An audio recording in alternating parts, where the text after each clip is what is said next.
Jacques Martin. The battle for Luzon wasn't technically over when the Japanese surrendered on August 15, 1945, VJ Day. Though the battle for Luzon had been decided in the Allies' favor by the end of March, the Japanese were still a substantial force, and almost 115,000 Japanese were at large on Luzon and some of the southern Philippine islands. Many Japanese garrisons had been left behind in the headlong rush to reach the Japanese homeland. The Potsdam Declaration was issued by President Harry S. Truman, British Prime Minister Winston Churchill and Chairman of the Nationalist Chinese government, Chiang Kai-shek, on July 26, outlining the terms of unconditional surrender of the Japanese. An ultimatum issued to Japan stated that if they didn't surrender under the specified terms of the declaration, they would face prompt and utter destruction. On August 6, the first atomic bomb was dropped on the Japanese city of Hiroshima. President Truman called for the complete surrender of Japan and warned that they could expect a rain of ruin from the air, the like of which has never been seen on this earth. 3 days later, on August 9, the second atomic bomb was dropped on the city of Nagasaki. 6 days later, the Japanese surrendered and signed the surrender on September 2, ending World War II. The Shobu Group was the largest Japanese force on Luzon, but were more concerned with survival than interfering with the Americans' plans for victory. By the end of the war, almost all of the 230,000 Japanese troops on Luzon were military casualties. Cleaning up the Shobu Group in the Cagayan Valley is where Part 1 left off in Hugh Sawyer's story. "I was in Baguio when they dropped the bomb," recalled Sawyer. "We got news reports about what was going on in the war around us.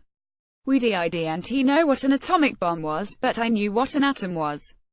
I remember one of them ignorant fools was worried that when we got to Japan that we might step on one of those atoms. There was all kind of ignorance. Some of those boys couldn't write their names." Sawyer's next dropping off point would be Osaka, Japan. "They sent troops that hadn't been in the war long enough to Japan," explained Sawyer. "Those that had been there long enough they sent home. They dissolved our outfit after the war and we were grouped with others that had their outfits dissolved. They ran our equipment off into the ocean, machinery, tanks and such. It was too expensive to ship them back because there was a lot of it. At the end of the war there was a lot of that junk. No good." Sawyer recalled the harrowing entry into Osaka Bay when he first arrived in Japan. "I remember standing on the edge of the cruise ship going into Osaka Bay," said Sawyer. "I could look down and see those big torpedoes on the edge of the boat. They were all there, and I don't mean just one or two. I don't know how they got the ship through there, but it was hair-raising." The Japanese had placed torpedoes in the waters of Osaka Bay to keep Allied ships from invading. The troops coming into occupied Japan were going into those bays where there were torpedoes in the water out there. "I don't know how we made it, but we did," said Sawyer, remembering the fear he experienced. "Up on the beach there were Jap troops to help us unload." Sawyer described the scene upon his entry into Japan. "They were kind people from the very beginning. I remember a girl who asked me how long we were going to be there and I told her that I didn't know, maybe 10 years, and she broke out crying. You know, they are a very proud people. They had never lost a war. A lot of proud people. They just couldn't believe that we had come there and we were going to be there that long. And we're still there." There were two main objectives for the Japanese occupation: one, destroying Japan's capability to make war, and two, establishing a democracy in Japan that was pro-United Nations. President Truman appointed General Douglas MacArthur to be the supreme commander for the Allied powers SCAP. He would supervise the occupation of Japan. The first thing on the agenda was to set up a food network, since most Japanese were starving after the collapse of the government. Initially, emergency food relief was supplied by the United States, but millions were still starving. Eventually, private relief organizations could provide food as well. Kawai Kazuo, author of Japan's American Interlude, stated, "Democracy cannot be taught to a starving people." Sawyer would be stationed in Kyoto, Japan. Before Tokyo, Kyoto was the ancient capital of Japan. It is a city of shrines and it was not destroyed in the war. "There's all these beautiful shrines," said Sawyer, describing the city in which he would spend the next year. "The war never touched Kyoto because it never offered any hostilities. You had to be on guard during your posts for 4 shifts and then you were off for 16. Sawyer explained about the job he did in Kyoto. "In those 16 hours, we were off doing everything being mischievous. You just had to be there for your post when you were supposed to be. That's the way it was. That's the way I was." One photo Sawyer possessed in his box of memories had him participating in a wild pig hunt. I had forgotten about this, said Sawyer looking at the picture. See, they did nice things to entertain us, which they had offered us to go on these tours to various things. This included a trip up into the mountains where there were wild pigs. We went in the snow upon the mountain and the Jap men would run around making noise trying to make the pigs run by us. I never saw any, but it was a chance to do something different. The hotel we were in was a resort hotel, a nice hotel that you could look right down at Mount Fuji on a clear day in that area, continued Sawyer. That's why we were out on the hill. They guided us troops. There were several photos of Japanese girls Sawyer had collected, and when asked about them he replied, "These are just some girls I ran across and they would give you their picture." That's been going on his whole life, laughed Sawyer's nephew, John Pate. And their phone numbers too, you see, in wars, and I'm telling you all some stuff that you'll don't need to know. Not only in this war, but in every war, there is a lot of fraternization. In the Civil War, there were people who took up with the Northern troops. They had to survive, Sawyer laid out. The women and children, if their boy had been killed in the war, were friendly to invading troops. So, there was absolutely no hostility. Some were friendly and we took up with them.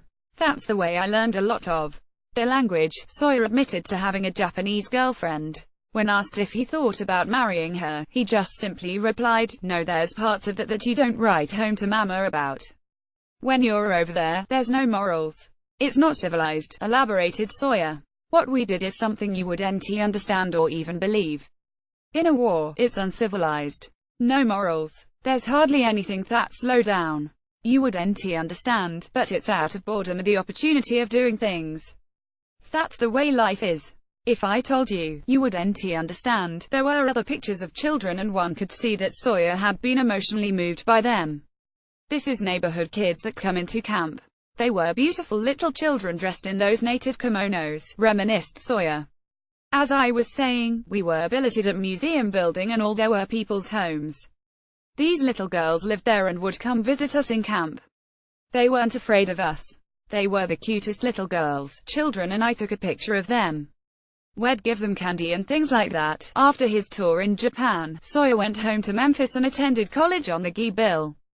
"At first, I attended Free Hardeman College, which is 80 miles outside of Memphis. It's a Church of Christ college like Harding. Then I transferred to Memphis State after 1 year. Sawyer would graduate from Memphis State with degrees in math and science. After college, he would work in a machine shop for 6 years as a machinist. "I have that skill. They laid me off and I took up teaching school. I taught school for 15 years, recalled Sawyer. "We were in a depression after the war. All these boys coming back from the war had nothing to do, no jobs, except go to college." Sawyer would meet his wife, Margaret, when he was working at the machine shop. Sawyer would join the Army Reserves just before the Korean War. "What I learned in the Army was don't ever volunteer for nothing. I thought I knew that, but when I was in college, a couple of friends of mine said, 'Why don't you join the reserves? They send you money and we don't do anything.' And I said, 'I will.' I joined and it wasn't 2 weeks till that mess in Korea started. I was in the reserves for 5 years and couldn't get out. These friends of mine that I had in college, I didn't want to go overseas with this bunch, so they volunteered to go into another unit. They all went to Korea. I said, 'You fools, you've all learned to not volunteer for nothing in the army. I didn't go anywhere.'" Sawyer and his wife moved to Heber Springs about 20 years ago. Margaret was a traveler and we decided we would go to Greer's Ferry Lake. It was just there. I didn't even know what it was. Somebody asked me if I knew what Greer's Ferry Lake was and I said no. I didn't know who had a ferry. We camped out in a tent out at Damsite Park for 10 weeks and then decided to bring our furniture over here. That's what we done. They say if you come 3 times, you bring your furniture.